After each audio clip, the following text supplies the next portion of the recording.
Welcome to the healthy heterosexual that is. I am Makamo Sari.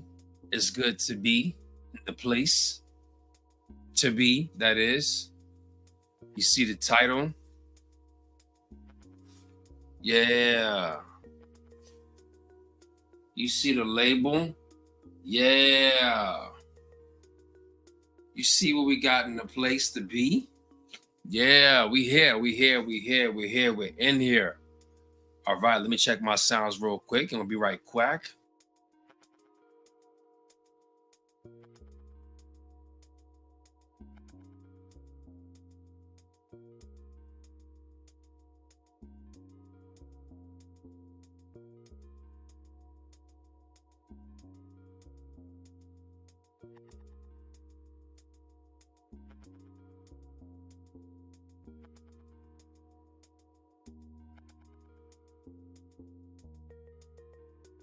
that it was all so simple then.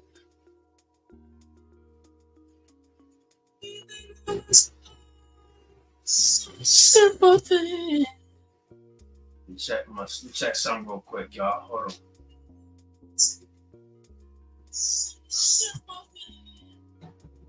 We are not going to let any energies get in the way of me giving you your flowers. So I will gladly say this again, and you let me know if this is a good way to send it to you. I cannot just accept flowers from you without giving you some back. From the moment I met you, I knew that you stood powerfully in your masculine 11 energy coming. while Make still your wish. accepting, understanding, and embracing the feminine energy. And a lot of men, and especially Black men, have a hard time doing that.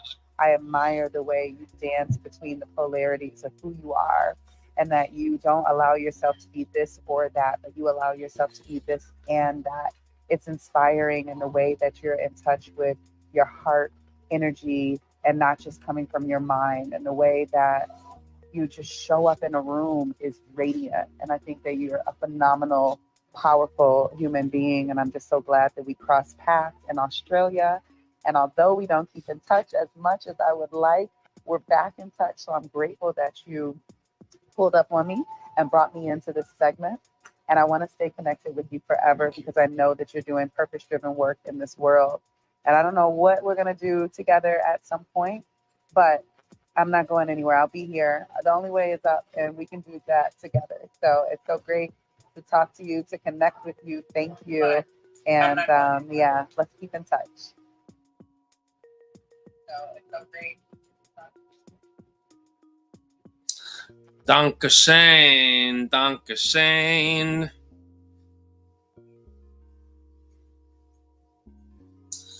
Dankeschön. Yeah, Dankeschön, darling, Dankeschön. Dankeschön, darling, Dankeschön. All right, so we're here. We're here. In the clear. So, let's go. How y'all doing? How y'all been? Who y'all been screwing? All right. So we're here. Welcome to the Healthy Heterosexual. Once again, I'll be Akmo Sari. And this particular broadcast is about circumcision. Circumcision. What is circumcision? Well, let's have a little brief look, a little quick gander at what circumcision is. We're not going to do any pictorials or pictures out of respect, but we are going to take a little brief look at the description of it. And so it says right here, it says circumcision is the surgical removal of foreskin from a baby's penis. There are several benefits to circumcision, including a lower risk of diseases like urinary tract infections. Older boys and men getting circumcised as well. At any age, the circumcised penis usually heals within a week. Says circumcision is a procedure that removes the foreskin from the human penis. In the most common form of the operation, the foreskin is extended with forceps. Then a circumcision device may be placed, after which the foreskin is excised. I guess that means taken off. Scroll a bit more. Just a moment. Let's see. What is the point of circumcision? Traditionally, the U.S. medical establishment promoted male circumcision as a preventative measure for an array of pathogens pathologies, including reduced risk of penile cancer, urinary tract infections, sexually transmitted diseases, and even cervical cancer in sexual partners. Is it good for circumcision? Evidence suggests that circumcision has health benefits, including less risk of urinary tract infections, a lower risk of some sexually transmitted diseases, protection against cancer of the penis, and lower risk of cervical cancer in sex partners. What are the disadvantages of circumcision?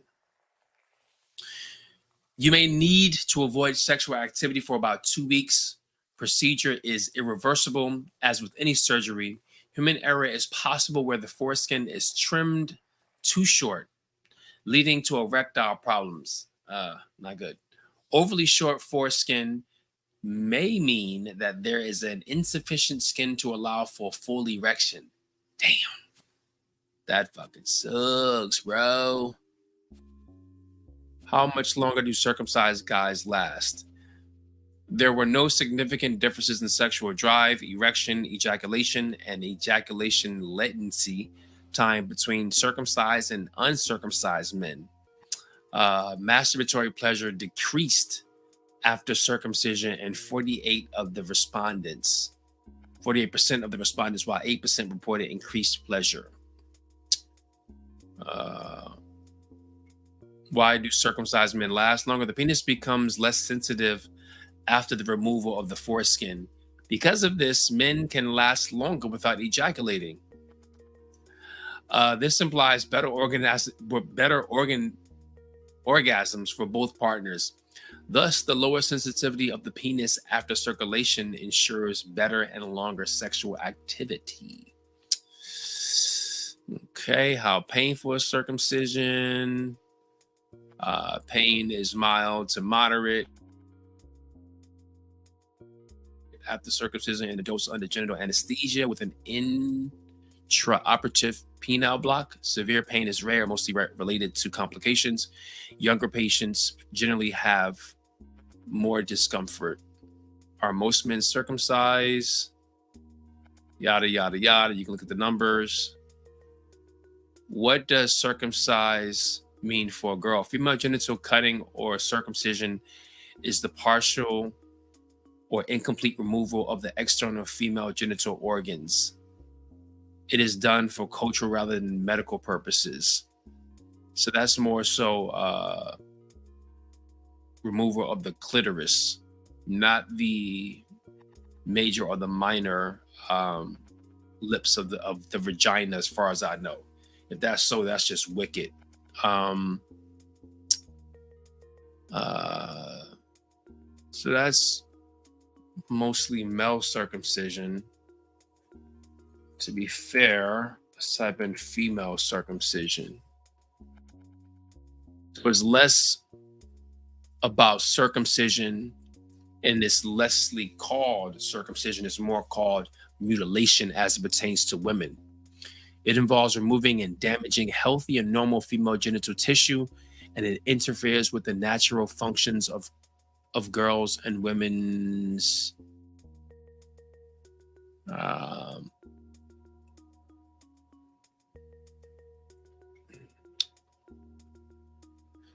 this is more than 200 million girls and women alive today have undergone female genital mutilation, FGM, in 30 countries in Africa, the Middle East, and Asia where FGM is practiced.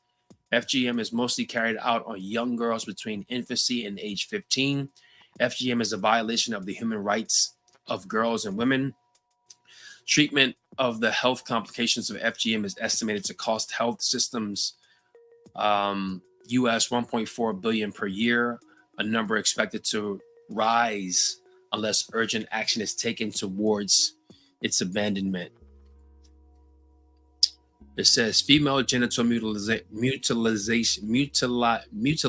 FGM, compromises all procedures that involve partial or total removal of the external female genitalia or other injury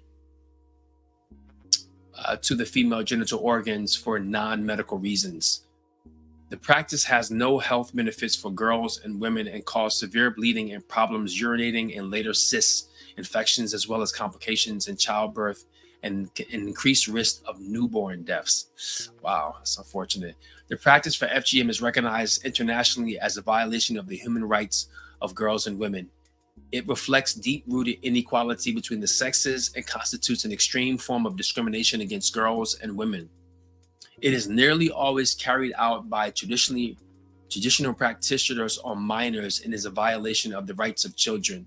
The practice also violates a person's rights to health, security, and physical integrity, the right to be free from torture and cruel, inhuman or degrading treatment, and the right to life.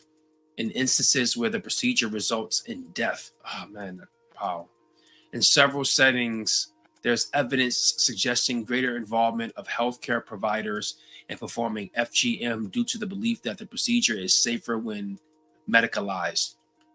WHO, the World Health Organization, strongly urges healthcare providers not to perform FGM and has developed a global strategy and specific materials to support healthcare providers against medicalization.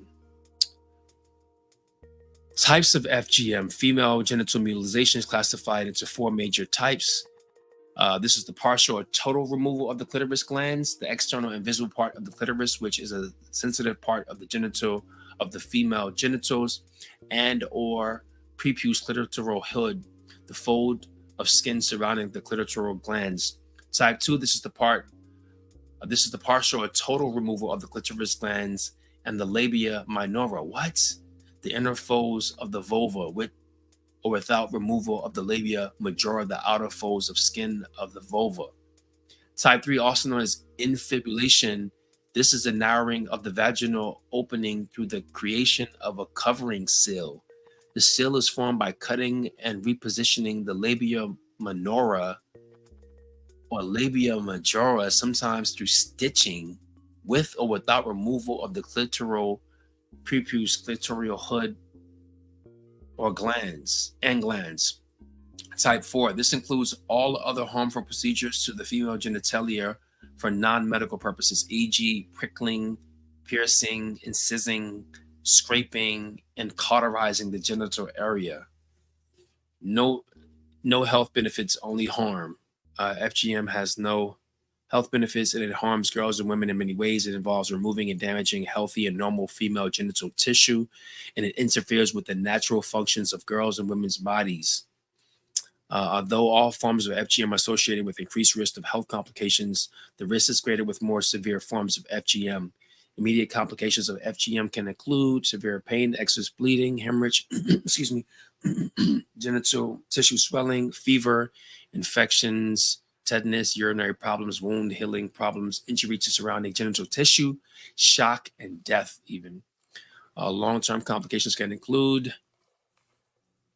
I'll let you read that. Who is at risk? Young girls, cultural and social factors for performing FGM.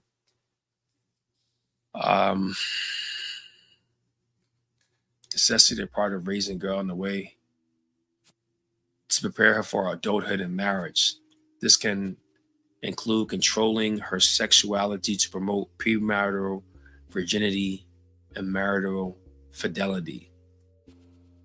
Some people believe that the practice has religious support, although no religious scripts prescribe the practice. Religious leaders take varying positions with regard to FGM, and some contributing to its abandonment.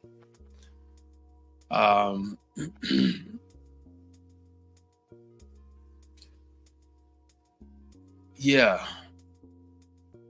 So that's that. And if we go back a little bit, let me see.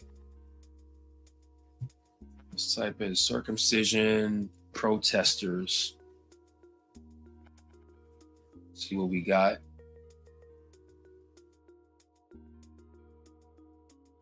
Circumcision. Let's see.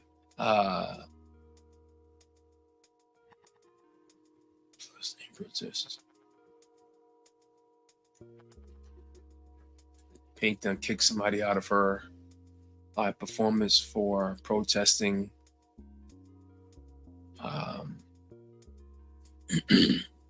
circumcision controversies. Male circumcision has been a subject of controversy for a number of reasons, including religious, ethical, sexual, and medical during the late 19th and early 20th centuries. In a rapidly changing medical and surgical world, circumcision rose in popularity as a primitive means of prophylaxis in the Anglosphere. Its primary justification was to promote cleanliness, as well as reducing and preventing the incidence of disease. Many medical professionals and advocates of the procedure also believed that it would reduce pleasure and the urge to masturbate, which was considered a social ill of the era. Yada, yada, yada. So, there's one more thing that I wanted to get into about it, but I think we're good with that.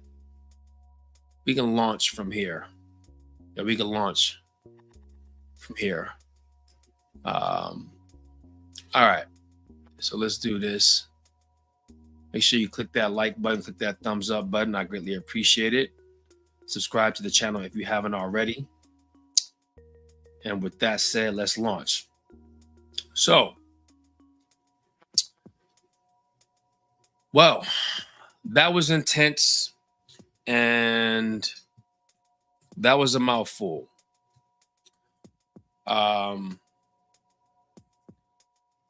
My question to you is, are you for it or against it? Are you for circumcision or against it in general, and specifically for yourself? Now, just so we're not all over the place, I'm going to more so focus in on male circumcision because I'm a male, presently a man. And if I had on a woman as a guest host, as an interviewee, co-host, then we can talk about both evenly, or maybe we can talk about women on the next one when we address this topic matter, if and when. But just as a general statement, I'll say that I am not for female circumcision.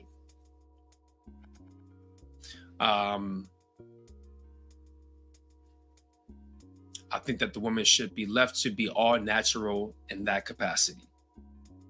And I'll leave it at that as it pertains to the women. Sending you all good energy, health, and healing and protection. For those of you women who have experienced that, or you're in a setting, a situation, a culture, a religion, a way of being that positions you to be taken advantage of in that way. I am not for female circumcision. That's that. Now, with that being said, focusing in on male circumcision. Are you for male circumcision? If you're a woman watching, are you for your husband, your man friend?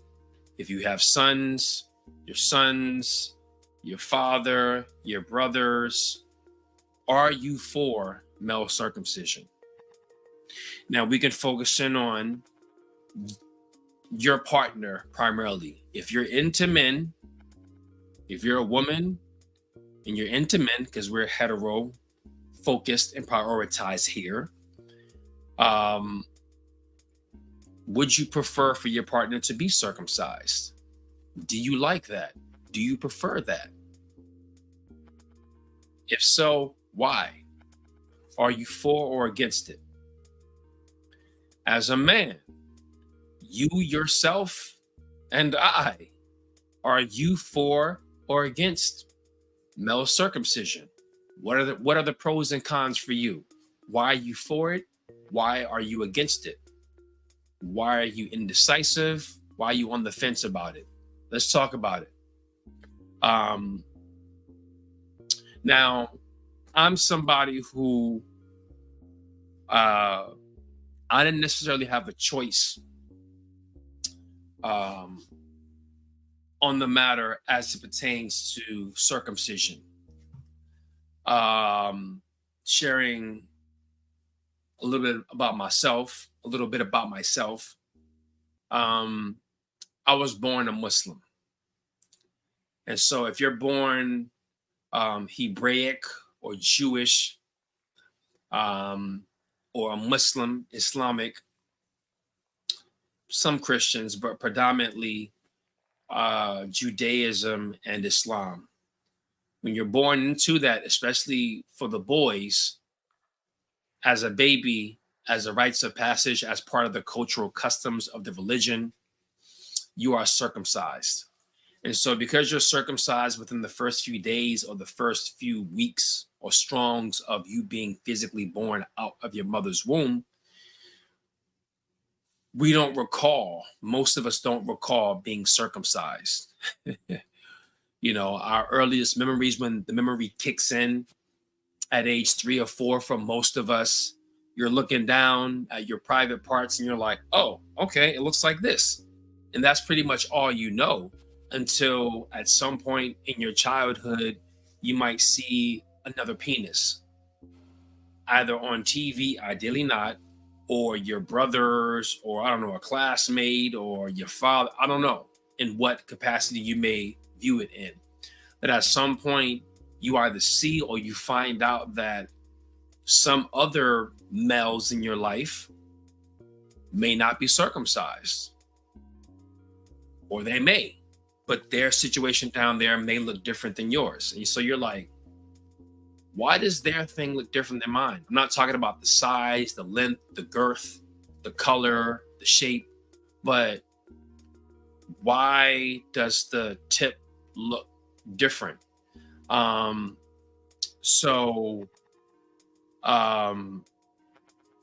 These questions come to mind, and you got to come to grips with that and be like, well, what's the answer? Why am I circumcised? And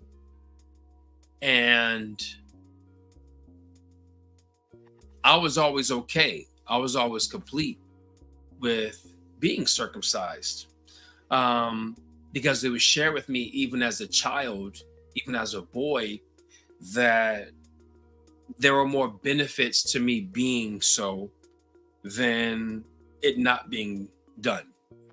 So it was shared that this is what we do as Muslims. This is part of Islam. You want to, remove the foreskin as soon as you possibly can at an early age. And the reason why that's happening is because, hold on. The reason why that's happening is because, hold on, y'all. Let me just do something real quick. I apologize. Let me just do something real quick. Thank you all for your patience.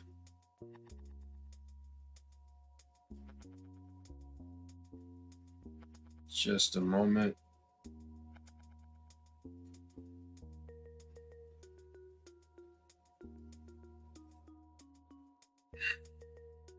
Just correcting some behavior right now.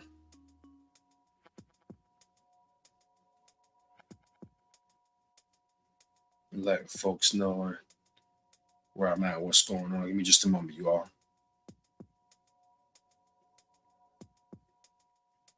Thank you, thank you, thank you.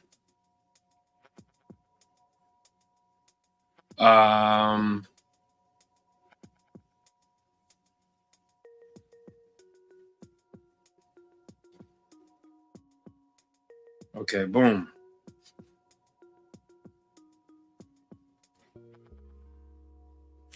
All right. So the reason why it was shared with me that circumcision is beneficial is not only because it was part of our religion, part of our rites of passage of being a Muslim, of being in Islam. It was also shared that it was cleaner. It's a part of better hygiene for that region. You're less likely to get diseases, infections, and yeah, those are like the main two. It's part of our religion, it's part of our way of life and our way of being.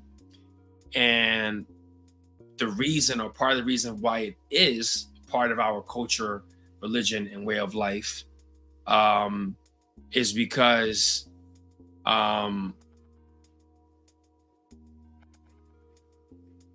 it's beneficially for hygiene reasons.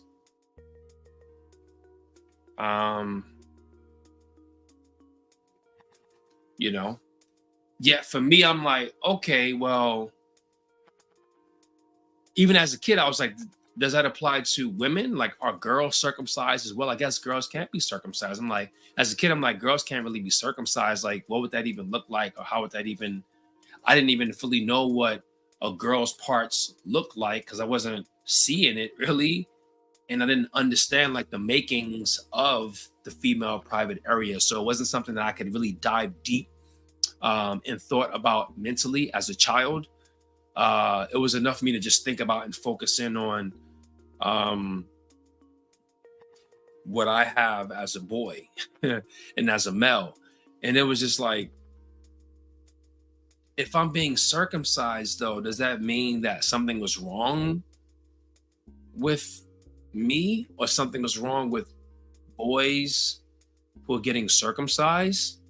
I mean, I felt like us being Muslims, like we had the right way of being to live life. But it was like, all right, we're doing it right.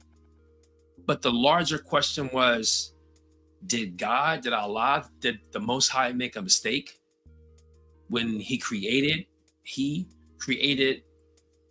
our private area, our penis, because he put the foreskin on there, and it's better if the foreskin is not there because it's cleaner, it's healthier. And even as a kid, I was like, I guess it looks better because you can see the full-on penis better. So what man did is better overall for that region for us. So it's like kind of like God or the Most High Allah made a mistake and we're correcting it as men.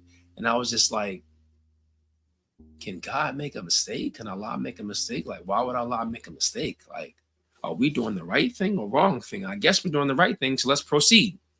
So I just proceeded forward with it. But that thought, along with other thoughts, were in my mind, throughout the years of my childhood. I just wasn't able to fully express it or articulate it the way that I can now. And it's still a journey. But those were the reasons, that it was shared with us, as Muslims. And then it was like, well, okay, well, I like the way it looks, and then I start hearing things that, my friends or my boys would say about it, whether you were circumcised or not circumcised. Give me just a moment, y'all. I'll return very, very shortly. Thank you for your patience. I appreciate you.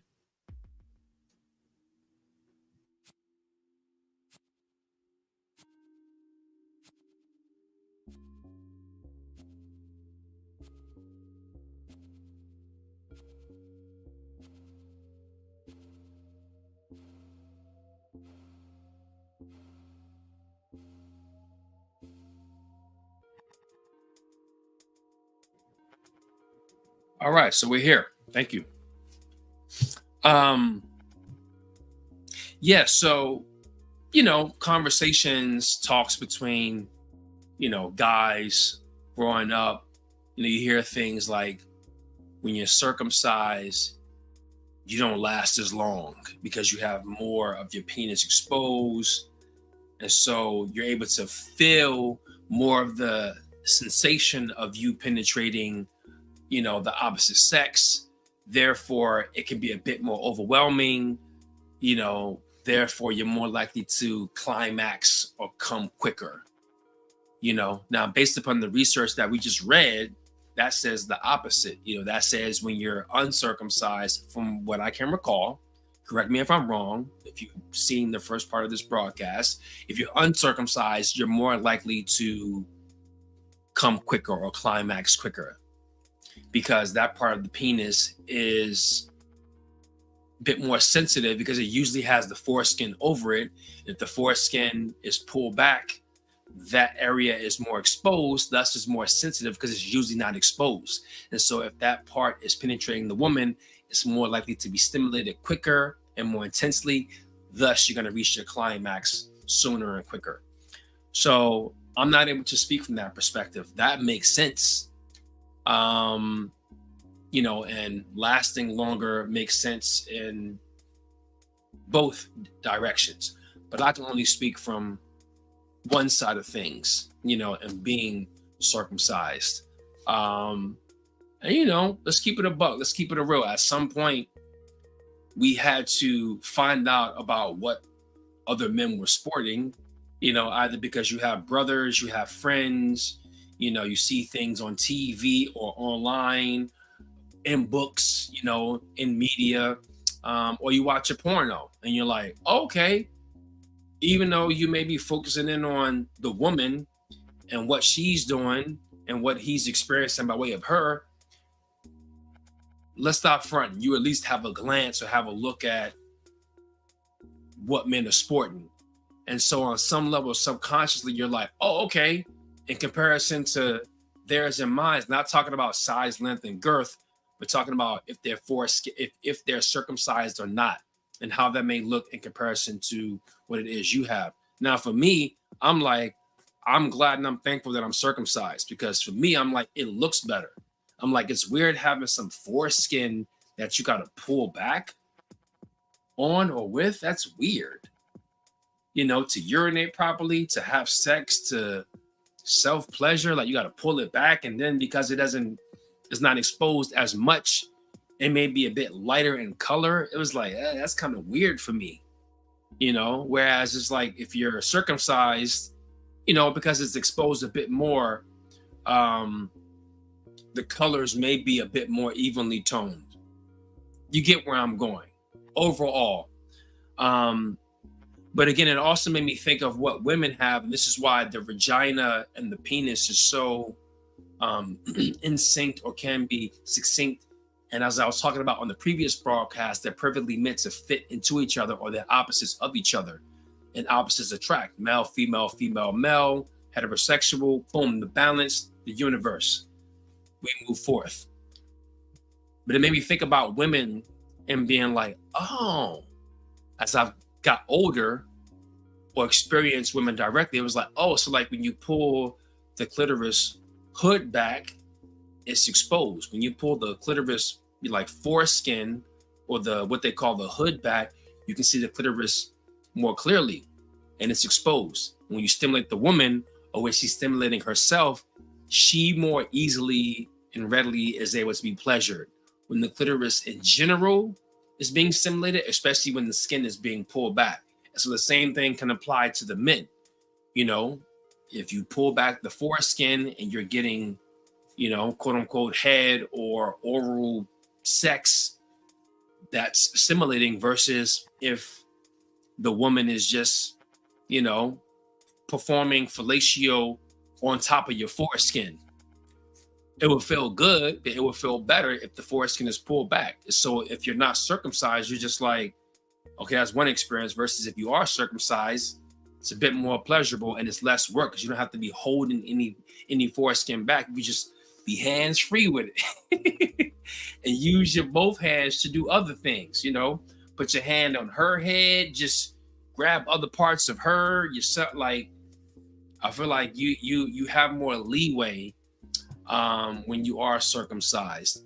So that's been my experience with it, pros and cons of it. Again, we started the broadcast on with reading about the pros and cons, and why the medical industry says it should be this or it should be that, and what religious folks say are the benefits. And some people keep the children's belly button when it's clipped. They keep that part of the skin. Some keep the child's placenta after they're born. I haven't heard about somebody's foreskin being kept. That's a bit intense and that's a bit strange. So yeah. Um, that's that. Aesthetically, is it more pleasing to you? For yourself, if you're a man, and if you've interacted with women, has the feedback been from them that it's more aesthetically pleasing to them for you being circumcised versus guys who they may have been with who are not circumcised? Like, what's the feedback from women for you? For me, the feedback from women has been like 50-50. You know, when it's come up in topic, in conversation, which hasn't been often, it's like, I'm good either way. I guess they just want to be dick down either way. Just give it to them good and they're good. But I've gotten a few females who are like, they prefer for it to be, circumcised.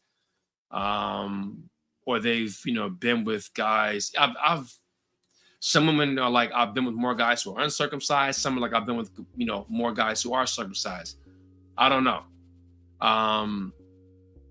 For me, I think that it is more aesthetically pleasing, meaning that it looks better when it is circumcised. Because again, you can see the full-on shape or more of the shape or the structure of it when it's not erect and when it is erect. So that's just my personal preference. Excuse me. Pros and cons of it. I've shared some of that. I can only speak from the pro perspective. I haven't had a lot of things go wrong or things go bad down there, disease-wise, infection-wise. I'm not unscathed. I've had my battles with things, but overall, in comparison to what a lot of my other peers may be experiencing, I think I've pretty much done well for myself in life as it pertains to, being circumcised. So that's a pro for me. A con, I'm sure there's downsides. I would like for other men to chime into the chat, join the conversation, other women or women to join into the conversation, join the chat, and we can have more of a conversation. That's what the chat is there for. That's what the comment section is there for. Right now, it's just me talking because it's just me. So I'm going to keep on talking, keep on sharing my experience, and keep on teaching. So, or at least keep reaching. So that's that. A larger question is, should we cosmetically alter the body in general? Should we cosmetically alter the body in general?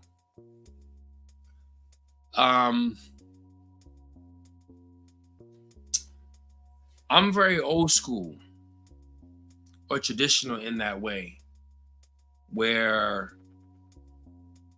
I think that how you were born is how you were born. And for the most part, you should keep that as such. Now, there's always exceptions to the rule. And I understand people who make basic alterations for health reasons, or they're able to be more efficient and functional health-wise, So it's like if they have huge boobs and it's giving them a lot of back issues and muscle spasms in their back, I say keep your boobs the size that they are, but I'm not a woman who is sporting that or who has that. So if they get a breast reduction, I'm not for it, but I can overstand, i.e. Queen Latifah. Salute, Queen. If somebody has, a severe overbite, or if somebody has multiple wisdom teeth up front, or if they came out with like a cleft lip or something like that. You want to get that fixed. I get that. I'm not against that. In a way, I'm kind of for that. But if we're talking about major cosmetic surgery, you know, like getting a BBL, Brazilian butt lift, or a tuck here and there, or plastic surgery, hell no. I'm not for that.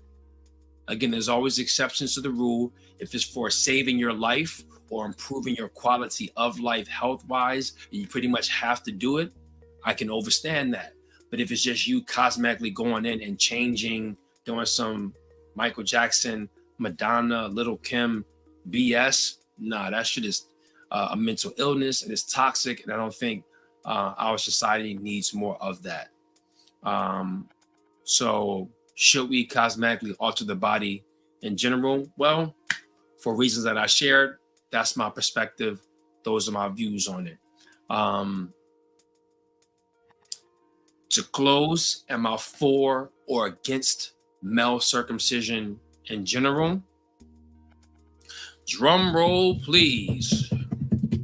Now, you have certain groups on the planet who protest circumcision. You hear more of it, more of the protesting coming in reference to female circumcision because it's considered mutilation. I read it, go back on the broadcast to see what I read. And again, I'm not for female circumcision or female mutilization at all. Sticking with male circumcision. Am I for or against it? There's groups out there that protest both sides, and they feel like the fact that a boy baby or baby girl doesn't have say-so in the matter, that in itself is a form of abuse. Now, obviously, you got to cut the umbilical cord, but you don't necessarily have to perform circumcision on a baby. Now, religious people might say otherwise. Secular society may say otherwise. And so there's a debate. There's cases out there. I've seen the protests. I've read about it. A pamphlet has been handed to me. So I'm aware of it. I'm thankful for my circumcision. It was a sign of the times. I trusted in my faith at that time, even though I was a baby. I trusted in my parents more so. And I'm thankful and complete with my experience of being circumcised. And may I have plenty more great experiences going forward with the opposite sex and with myself. It's my body. It is what it is. I like it and I love it even. Yet, in addition, overall, if you say circumcise the males or not circumcise the males, I think it needs to be even across the board. If we're not going to circumcise the women, and we shouldn't, then we shouldn't circumcise the boys. Leave them alone. How they were born naturally is the way it should be. So let them be uncircumcised. Because their parts, how they were born, how the Most High, God, Allah, Jehovah, whatever, the Most High, the higher forces, whatever it is you want to call it, how one was made is just how they should have been made. It works. It works. Granted, circumcision has been around for a very long time, some thousands of years, maybe even longer. It works. For women, just pull back the hook. For men, just pull back the hook and let it go. Let it go. Enjoy yourselves. And so, although I am circumcised and I'm grateful and thankful for that, I am not. If I had to choose between being so and not being so, I would say, don't circumcise.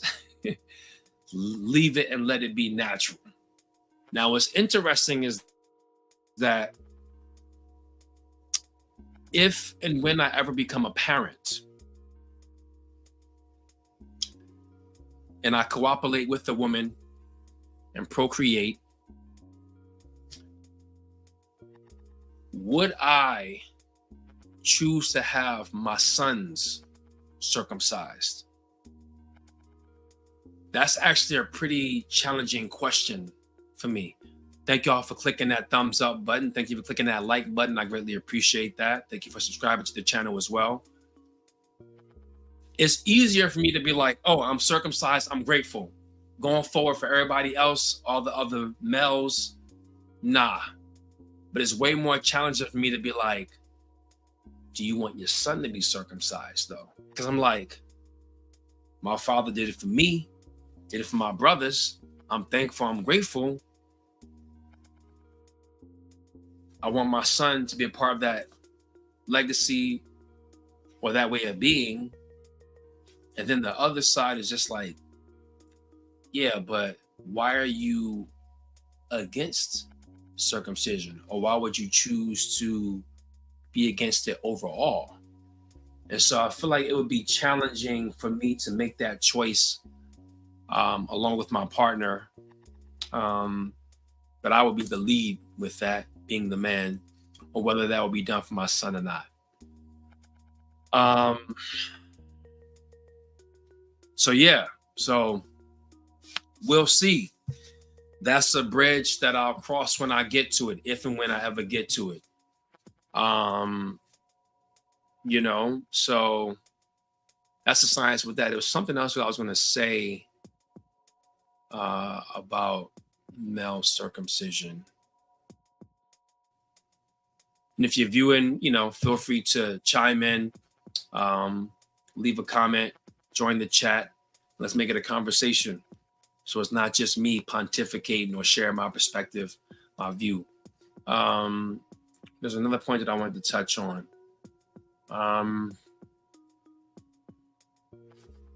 That's it for now. We're coming up on an hour.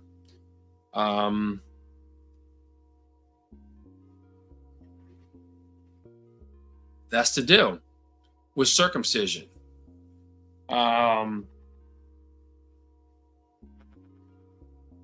Thank you for tuning into the broadcast. Thank you for making it long last.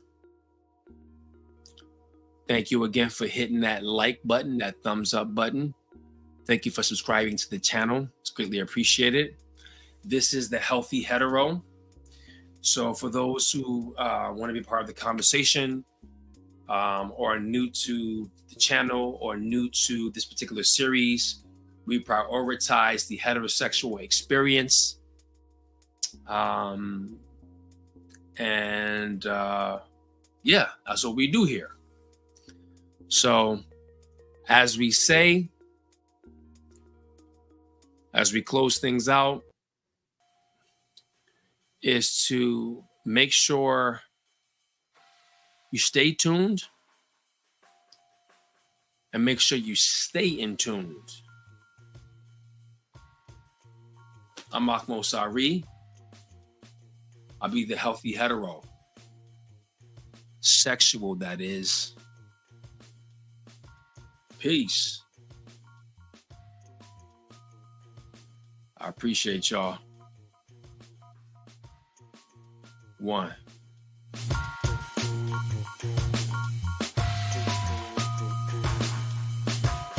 Sisters. Love y'all.